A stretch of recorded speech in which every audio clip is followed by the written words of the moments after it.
sangre.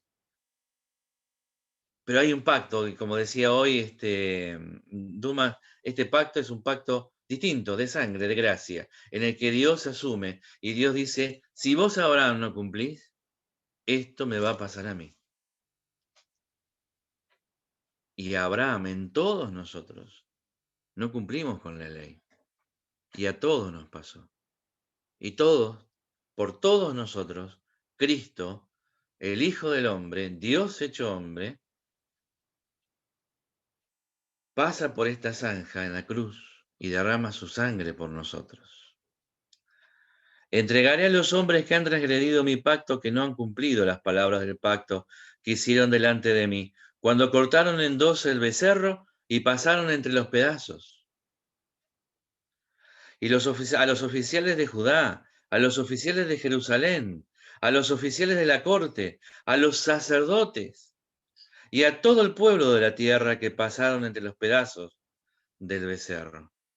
Y no cumplimos. Y Pablo dice, no hay justo ni aun uno. Y es por eso que Cristo pasa por este lugar y Dios moja sus vestiduras y el que cumple, el que dice, el que habla, el que hace la promesa, la cumple. La cumple. ¿Cómo se explica el temor que él siente? Él ve muchas cosas. Abraham ve la cruz en este momento. En este momento ven que hay animales que son representativos de los imperios que habrían de seguir y los exilios que habrían de tener Israel. Los 4 imperios que iban a gobernar, dominar a Israel en ese incumplimiento del pacto. Hasta que viniera el cumplimiento también del tiempo y viniera el Salvador del mundo, nuestro Señor Jesucristo. Y esto es conmovedor realmente. Ahí están los imperios, ¿no? Babilonia, Persia, Grecia y Roma representados en los animales que podemos ver. Y en Génesis 15:12 leemos, y sucedió que a la puesta del sol un profundo sueño cayó sobre Abraham, y aquí que el terror de una gran oscuridad cayó sobre él. Esta palabra, profundo sueño, según los que saben el del idioma, es tardema, que es como un letargo, un trance. No es una palabra común en la Biblia, es la palabra que se utiliza en Génesis para describir cómo cuando Dios hace caer en este estado a Adán y de su costilla eh, crea a Eva. Dios puso a dormir a Abraham mientras el Señor accionaba el sacrificio en ese momento. Y mientras Abraham estaba en ese profundo sueño, él le revela el futuro. Por eso cae gran temor sobre él, lo que va a pasar con su descendencia, el costo que se va a tener que pagar, la cruz, la sangre de de quien va a ser derramado. Él ve todo en aquella noche. Y aconteció que cuando el sol ya se había puesto, hubo densas tinieblas. Y he aquí apareció un horno humeante, la gloria Shekinah, como llamamos de Dios, y una antorcha de fuego que pasó por entre las mitades de los animales. El primer pacto, el anterior a la ley, es el pacto de sangre. El requisito era el sacrificio de sangre para establecer y, bueno, afirmar este pacto junto con las instrucciones de Dios, ¿no? Y el Señor se humilló a sí mismo para aceptar el papel de ser el menor en este pacto. Había un pacto, o sea, esto es costumbres del contexto histórico en el cual se desarrolla, un pacto hitita, en el que se une a Anaté. Un dignatario menor debía caminar entre las partes sangrantes de animales divididos. Al prestar juramento de lealtad a su superior, decía, hagan los dioses conmigo, esto es de los paganos, ¿no? Y aún más, como he hecho yo con estos animales, si no cumplo con los términos de este pacto. Y pasaba él, el menor, el dignatario menor.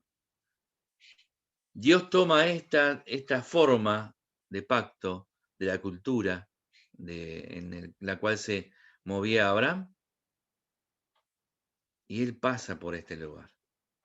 Y acá vamos a dejar esta parte, porque es la cruz, es la sangre de Cristo, y vamos a ir a algo más. A ver, voy a bajar. Y quiero que veamos algunas cosas. Estas son las fotos que yo les decía de mi primo. Qué poco que se ve. Camino tortuoso. No las vemos, Jericó. Raúl. ¿Eh? No las vemos.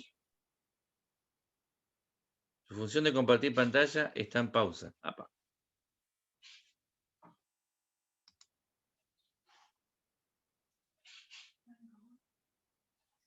Y si pongo, a ver, no sé qué tendría que poner. ¿Así? ¿Sí? ¿Ahí ven?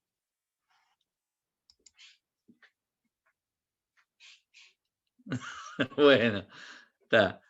Un camino tortuoso, un solo camino, el camino de Jericó a Jerusalén. Yo tengo que ir por este camino, dice el Señor. Para esto he venido. Iba adelante los discípulos tristes y apenados atrás. Camino estrecho. Jesús dijo, yo soy el camino. Y él va adelante porque sabe que es la única forma. Él va dirigiéndose hacia la cruz. Y hay algunas cosas que les quiero compartir que seguramente, bueno, ya sabemos que Richard y Beatriz y también Dumas y Elba que estuvieron en Israel pudieron ver estas cosas que les voy a mostrar. ¿Siguen viendo mi pantalla? ¿Sí? Bueno, Sí, sí. ahí está. Bueno, ¿qué es esto? Esto es un molino usado para la fabricación de aceite de oliva. Una pesada piedra. Esto ya se hacía en el norte de Israel. La piedra es basáltica, negra, pesada, que destrozaba las olivas que eran puestas en ese lugar. ¿En qué podemos pensar o qué se nos ocurre cuando pensamos en esta imagen? Jesucristo es la raíz de Israel, es el olivo de Israel, en el cual fuimos nosotros injertados, ¿verdad? Es simbólico de Jesucristo esa oliva que era puesta en ese lugar. ¿Qué representará? ¿Qué piensan ustedes? Fue molido por cada uno de nosotros. Nosotros podemos ser Exacto, las piedras. exacto. Fue molido por nuestros pecados. Eso negro, oscuro y pesado es mi pasado, mi presente y mi futuro, mi pecado. Si confesamos nuestros pecados, Dios es fiel y justo para perdonar nuestros pecados y limpiarnos de toda maldad. Esta piedra era utilizada para, al rodar por este lugar, destrozar la oliva y luego era puesto sobre el lugar o sobre lo que quedaba, eran puestos en una especie de canastos que a su vez tienen un nombre, pero ahora no me acuerdo, que a su vez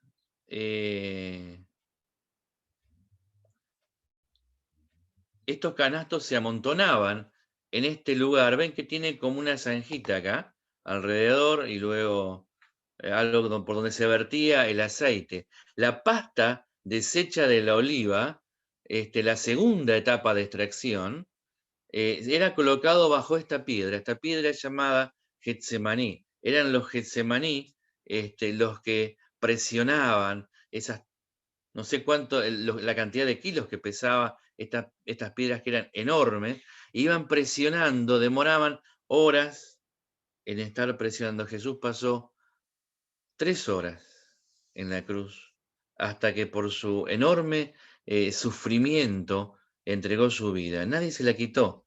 Él dijo, Dios mío, ¿por qué me has desamparado? Y él entregó su espíritu voluntariamente por nosotros. Y acá vemos que este Getsemaní, lo que representa, este peso enorme, sigue representando mi pecado. Por eso fue muerto Jesucristo. Por eso fue derramada su cruz. Recordamos que Israel tenía una industria importante en cuanto al aceite. ¿Qué hacían con el aceite? ¿Qué utilidades le daban? ¿Se acuerdan?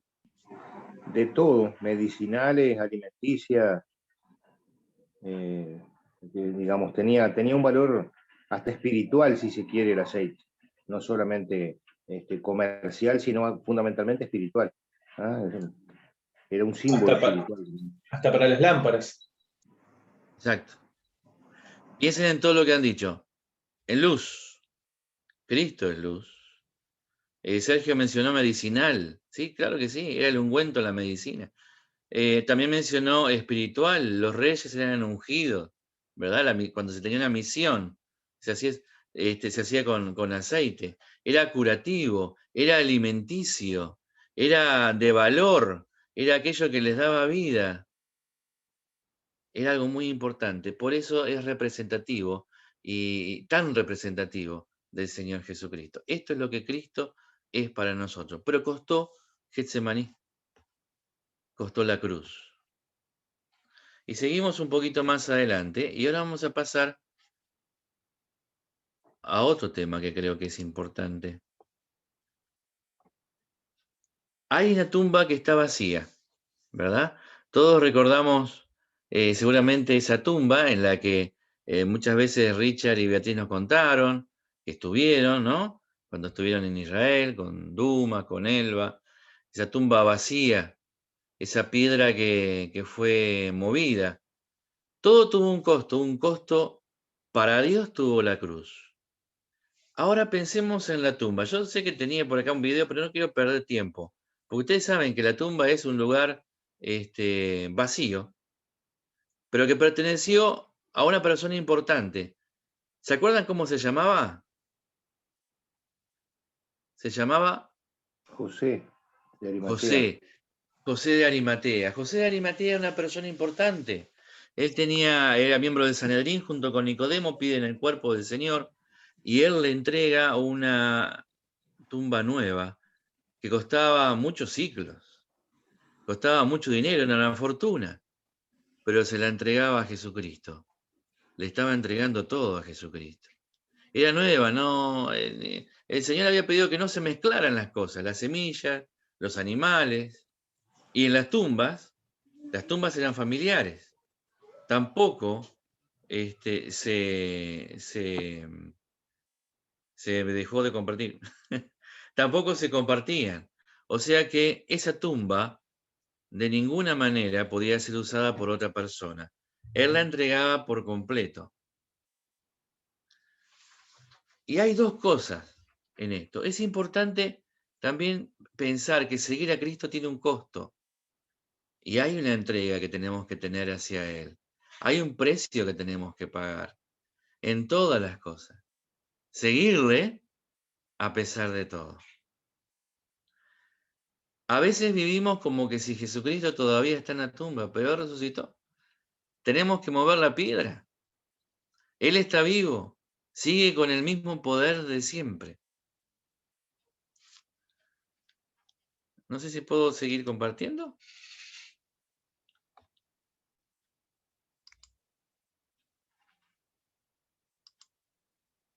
Sí. Y acá encontramos algo que me llamó mucho la atención.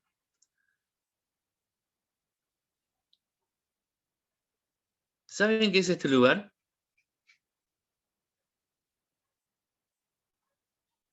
Se ve chiquitito. Sí. A ver, esto demora en agrandar, lenta la compu. Ahí está. Bueno, ahí está el primito bañándose. Ese lugar se llama Ein Gadi. Ese lugar es una encrucijada. Y vamos a tratar de pensar en este lugar como algo especial. Hay muchas más fotos que él mostraba, y es un lugar como tropical, es un parque nacional, tiene unos 25 kilómetros cuadrados de extensión, y miren el agua cómo cae. El agua cae permanentemente de este lugar. Y les voy a contar la primera vez que aparece. Dice en 1 Samuel 24, cuando Saúl volvió de perseguir a los filisteos, le dieron aviso, diciendo, he aquí David está en el desierto de En-Gadi.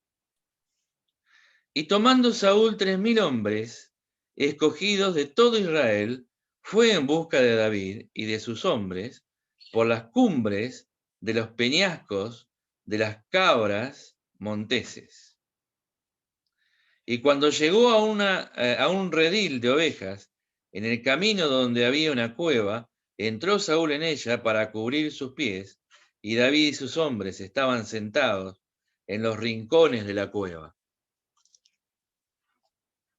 Bueno, ahora pensemos en esto.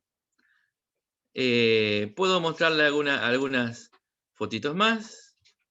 Muestra esta chica. No se No, está es para el viendo. otro lado. Es al revés. No se está viendo la pantalla. Se ve chiquito. Sí.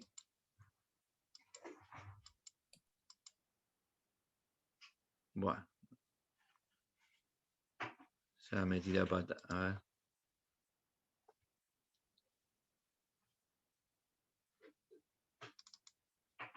A partir de acá. Ahora sí. Bueno, ahí va. Hay todo un camino en donde aparece primero como una corriente de agua estrecha entre las rocas, y después está como toda esta fuente, y ahí están bañándose, se ve que es una excursión. Bueno, él fue en una excursión, él vive, trabaja allí, y fue con amigos a esta excursión, y miren el lugar para refrescarse, para bañarse. Esta agua, ¿saben cómo le llaman?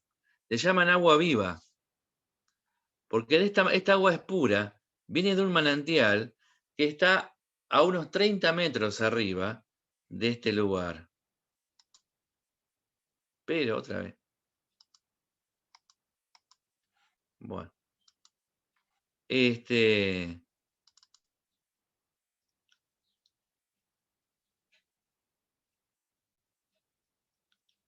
¿Lo ven a esto?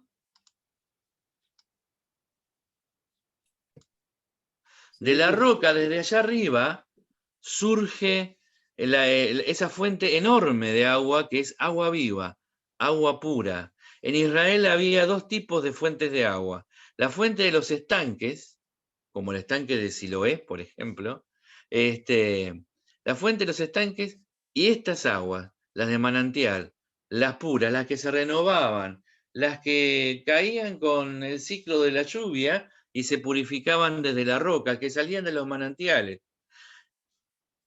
Quiero que pensemos una cosa. Hace 3000 años,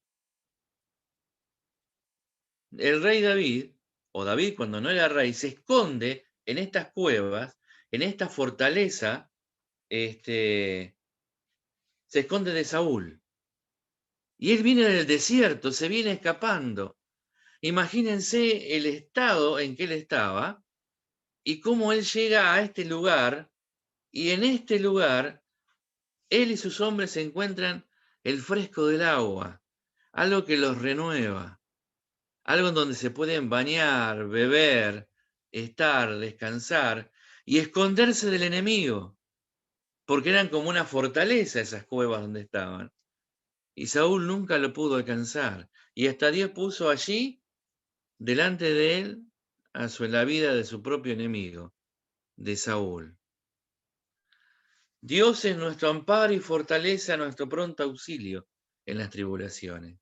Esto habla de Dios y de nuestra comunión con Dios y de nuestra relación con Dios y de nuestros tiempos de oración con Él y de meditación en su palabra, de la apertura de su palabra, del pensamiento de la cruz.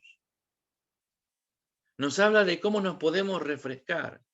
Ahora hay algunas cosas que están al lado.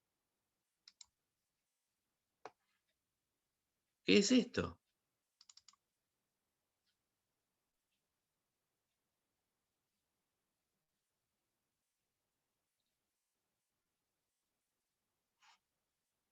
¿Lo pueden ver? No lo abre, Raúl. No No lo lo ve. abre. No ha No lo abierto abre. ninguna de las imágenes. Ay, no me diga. Está compartiendo pantalla. Bueno, a ver.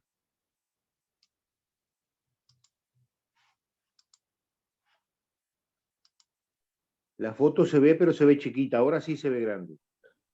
Bien. ¿Saben qué es esto? Esto es un camino romano que conduce al Mar Muerto. Porque al lado de Engadi está el Mar Muerto. A un lado. Y al este está el desierto de Judea. O sea que está el desierto y está el Mar Muerto y un camino hecho por los romanos. Y allí encuentran en medio de todo esto un oasis de 25 kilómetros cuadrados, donde hay cuevas, donde uno puede estar a la sombra, al fresco, donde hay vegetación, una vegetación que parece tropical, y donde hay una fuente de agua que los judíos ya llamaban agua viva. ¿En qué nos hace pensar estas cosas? El desierto es el mundo en que vivimos. ¿Qué encontramos en el desierto?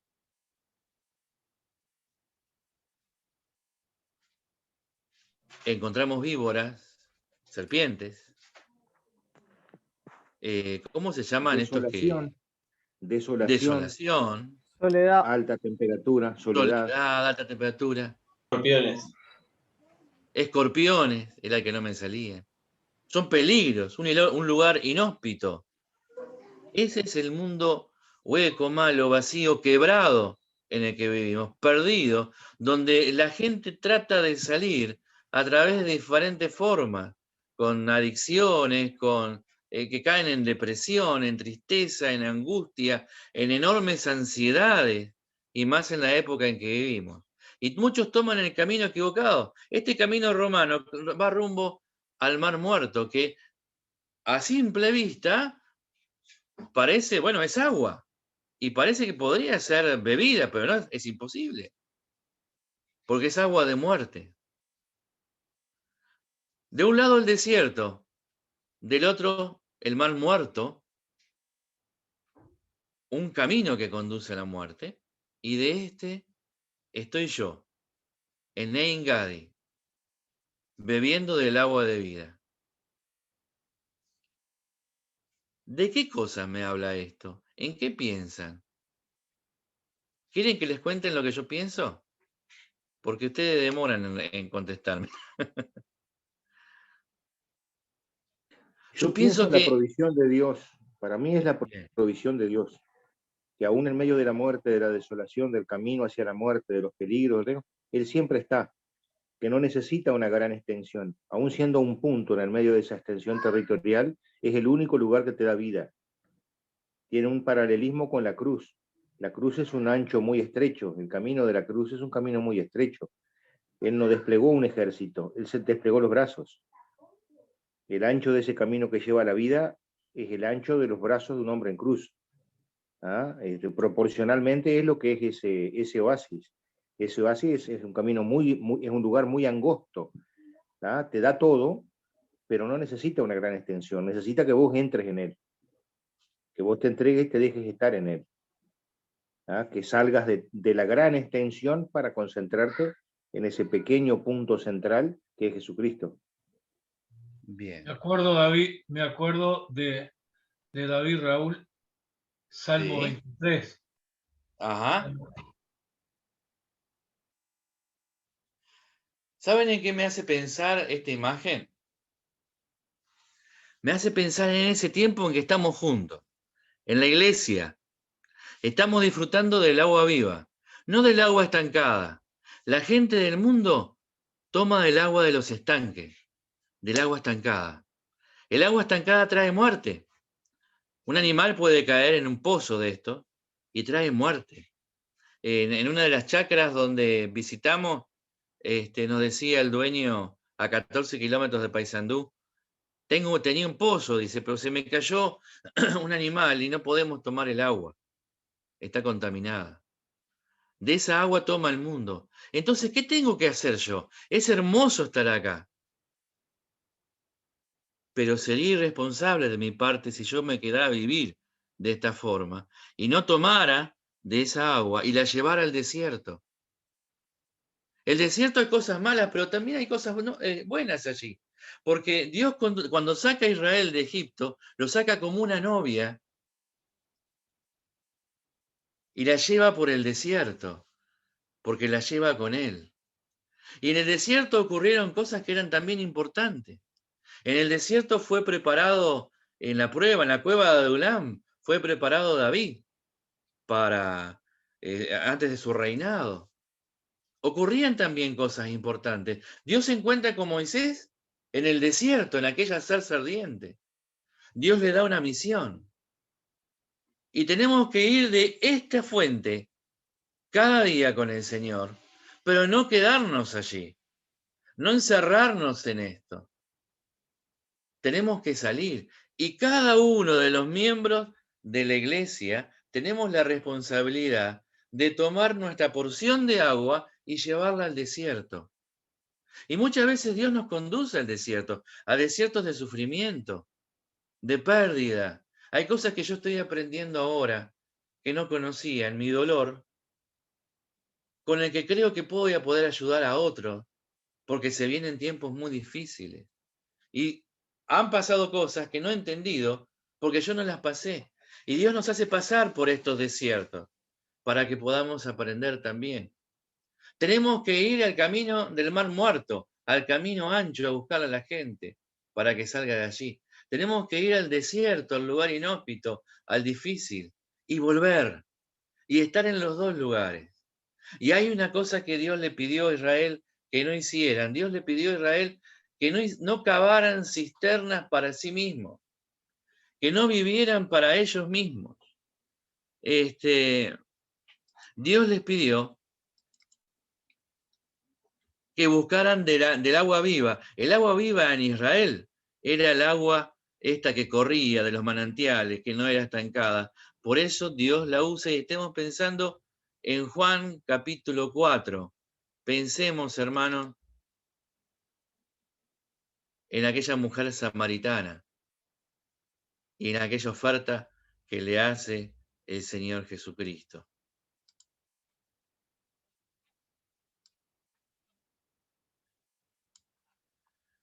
Estas cisternas, las cisternas que había en Israel, eran depósitos de agua, pero no eran para todos los propósitos.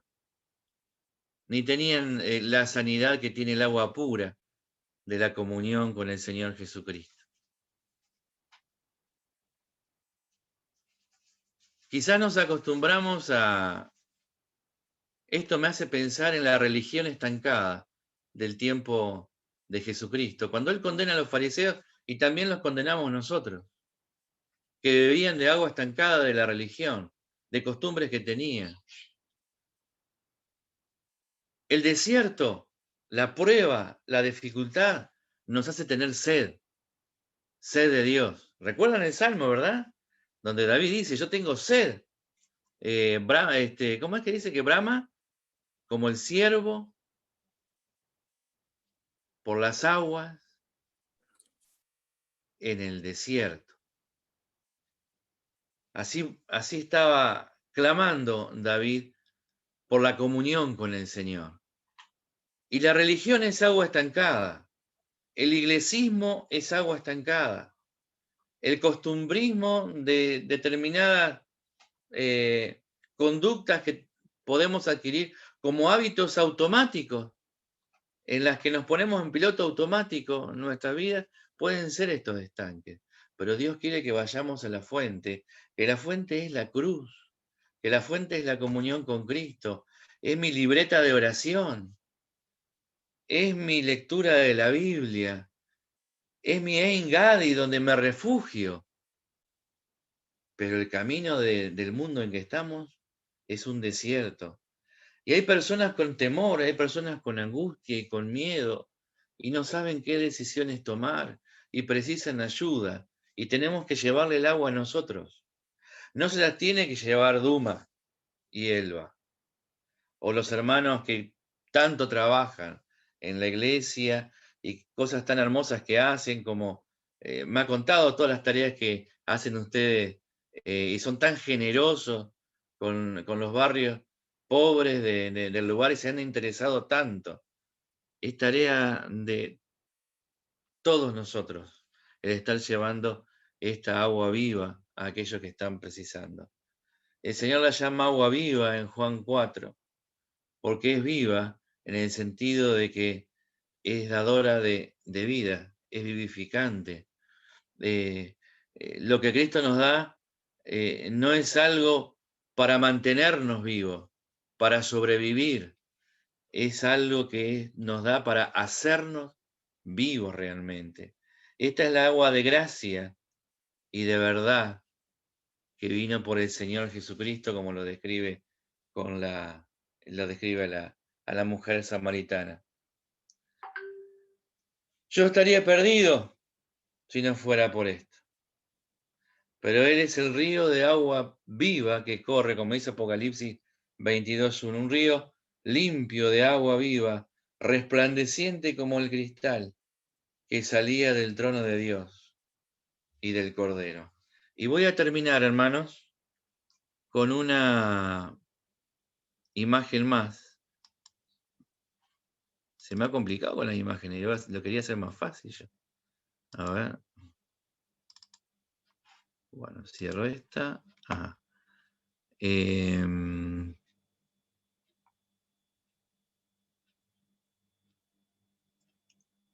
Un par de imágenes.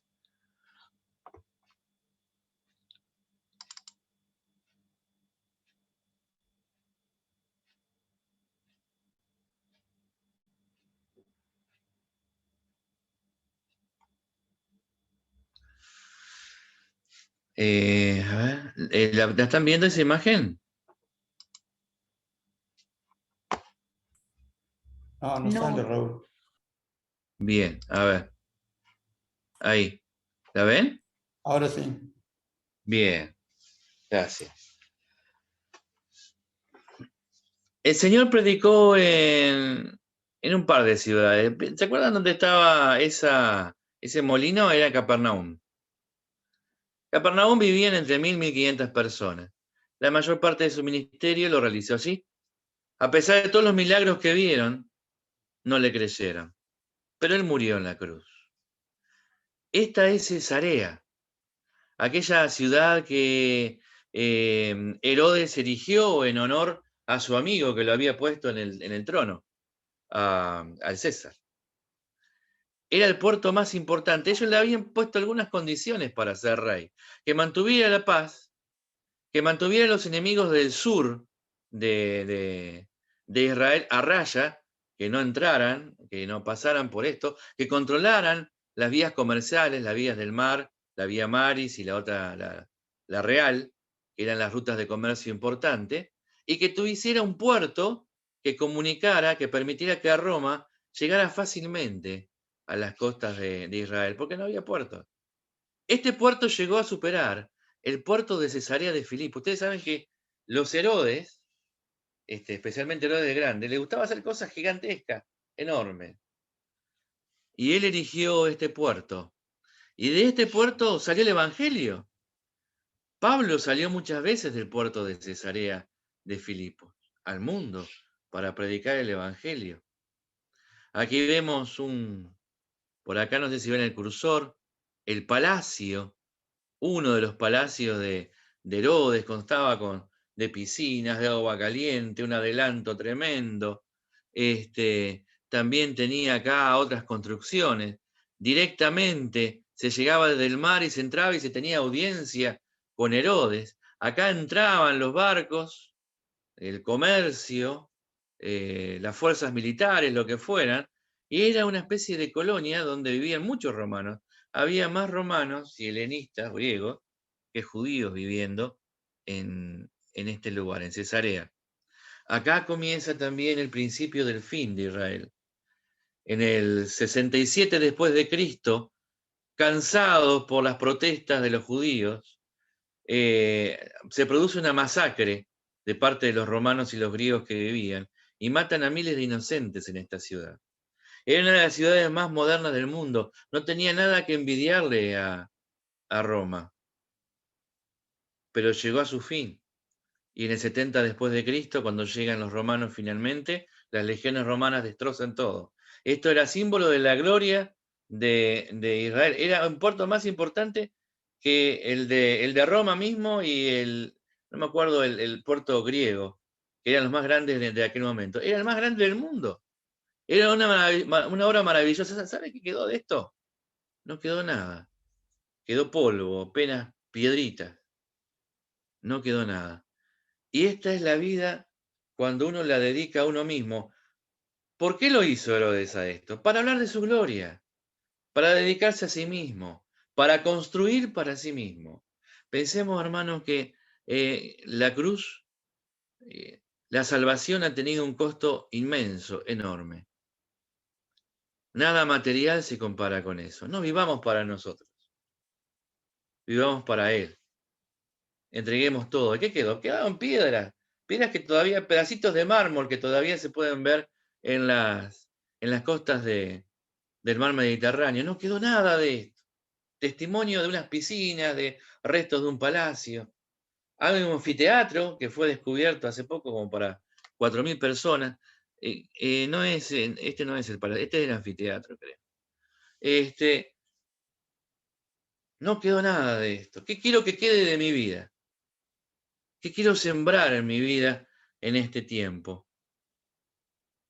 Y finalmente, ahora sí, quiero compartir la última imagen. Cuando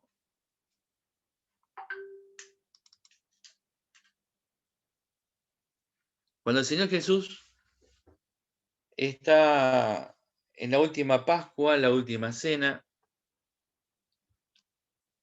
vamos a compartir la foto.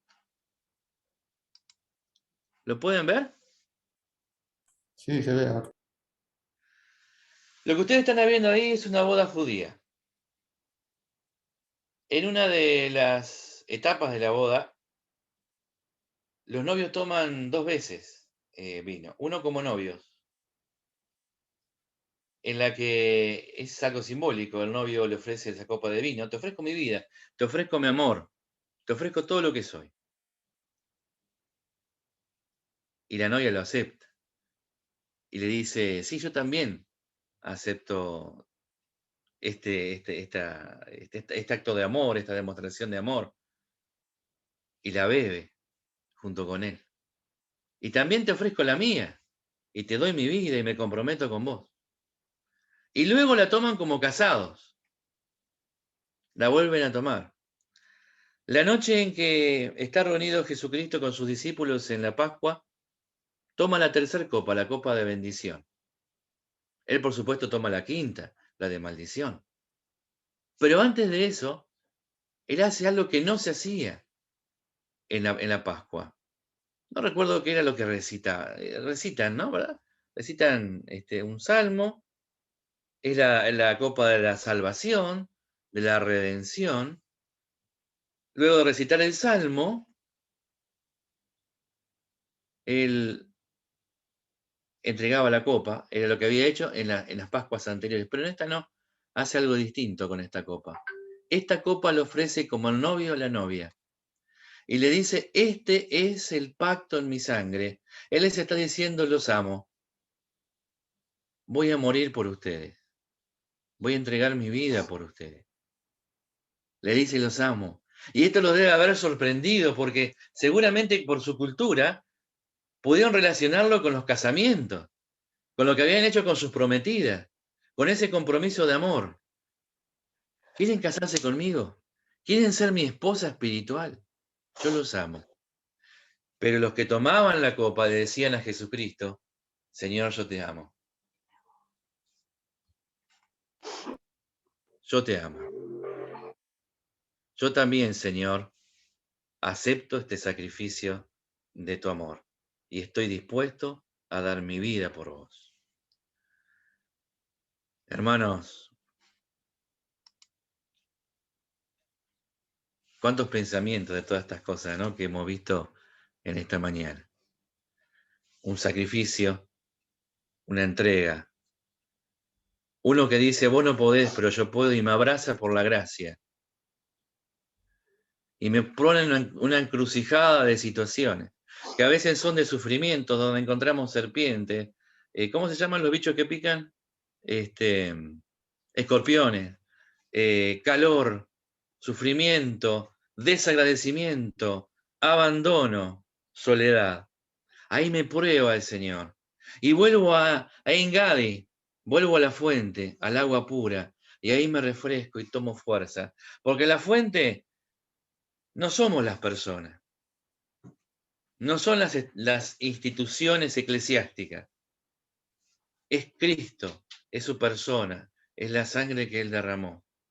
Y cuando me refresco, cuando tomo fuerza, entonces voy al camino ancho a buscar gente para que no entre el mal muerto, para que ese adolescente no vaya por las drogas, no vaya por el camino de la depresión, o el anciano no vaya por el camino de la depresión y del temor y del miedo.